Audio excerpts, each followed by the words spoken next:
1 Kings chapter 19. And Ahab told Jezebel all that Elijah had done, also how he had executed all the prophets with the sword. Then Jezebel sent a messenger to Elijah, saying, So let the gods do to me and more also, if I do not make your life as the life of one of them by tomorrow about this time. And when he saw that, he arose and ran for his life and went to Beersheba, which belongs to Judah, and left his servant there. But he himself went a day's journey into the wilderness, and came and sat down under a broom tree. And he prayed that he might die, and said, It is enough. Now, Lord, take my life, for I am no better than my father's. Then as he lay and slept under a broom tree, suddenly an angel touched him and said to him, Arise and eat. Then he looked, and there by his head was a cake baked on coals, and a jar of water. So he ate and drank, and lay down again. And the angel of the Lord came back the second time and touched him, and said, Arise and eat, because the journey is too great for you. So he arose and ate and drank, and he went in the strength of that food 40 days and 40 nights as far as Horeb, the mountain of God.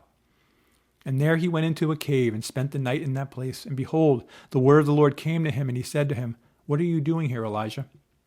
So he said, I have been very zealous for the Lord God of hosts. For the children of Israel have forsaken your covenant, torn down your altars, and killed your prophets with the sword. I alone am left, and they seek to take my life. Then he said, Go out and stand on the mountain before the Lord. And behold, the Lord passed by, and a great and strong wind tore into the mountains and broke the rocks in pieces before the Lord. But the Lord was not in the wind. And after the wind an earthquake, but the Lord was not in the earthquake. And after the earthquake a fire, but the Lord was not in the fire. And after the fire a still small voice. So it was, when Elijah heard it, that he wrapped his face in his mantle and went out and stood in the entrance of the cave. Suddenly a voice came to him and said, What are you doing here, Elijah? And he said, I have been very zealous for the Lord God of hosts, because the children of Israel have forsaken your covenant, torn down your altars, and killed your prophets with the sword. I alone am left, and they seek to take my life.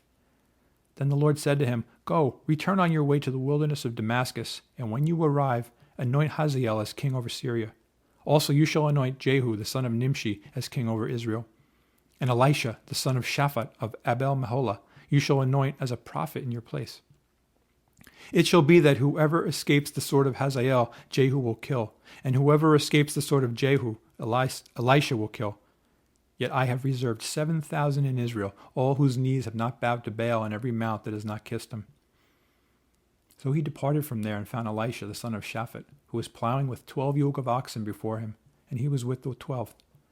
Then Elijah passed by him and threw his mantle on him. And he left the oxen and ran after Elijah and said, Please let me kiss my father and my mother, and then I will follow you. And he said to him, Go back again, for what have I done to you?